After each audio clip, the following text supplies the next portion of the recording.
Hello there. Welcome back to Elements of Focus. My name is Grant Sullivan. I'm the manager of Advisor Operations, and with me, our director of financial planning, the man, the myth, the legend himself, Aaron Rheaume.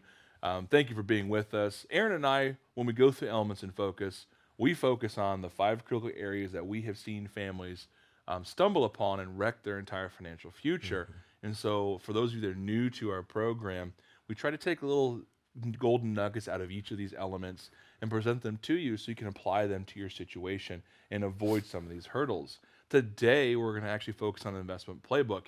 And just to pause, I want to go back and state Aaron and I generally do not talk about the economy or the market in these videos because every Thursday, our asset allocation team produces the market carver where they go through in much greater detail with their background and designations on what's happening economically, how that affects the market, and how that affects our family's portfolios.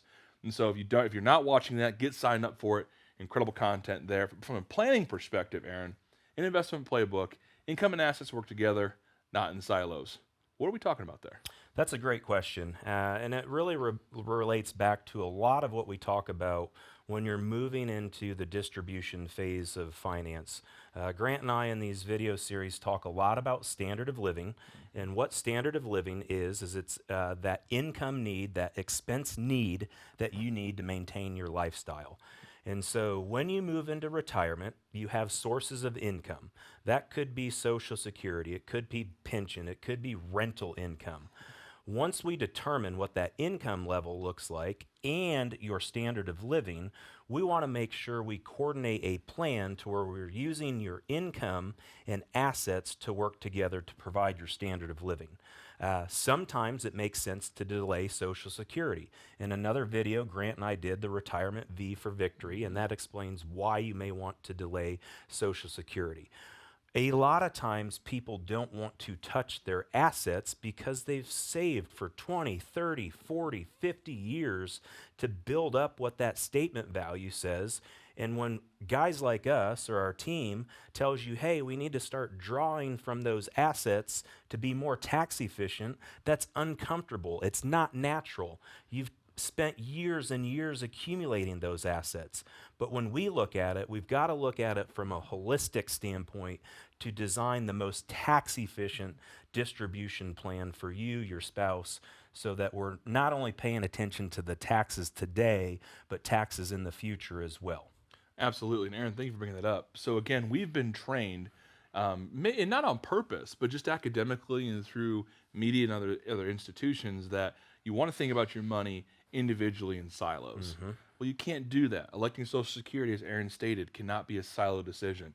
Letting your assets just grow, not touch them, cannot be a silo decision.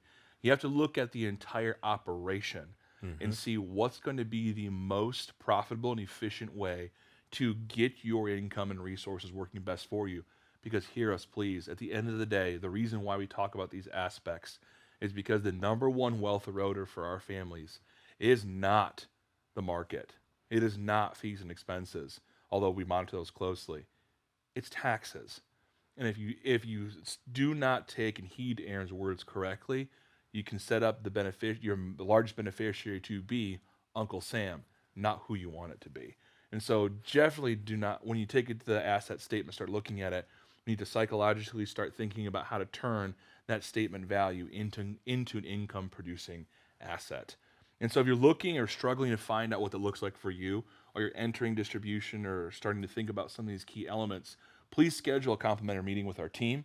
It's 90 minutes to 60 minutes where we kind of focus on your situation and what it means to be in your shoes and plan around some of these big questions. Contact us, 800-928-4001. Brittany will get you set up with one of our Hmm. qualified team members. And please don't hesitate to ask us questions and talk to FEG at lifeafterwork.com. Thanks for the time today. Look forward to seeing you in the next one.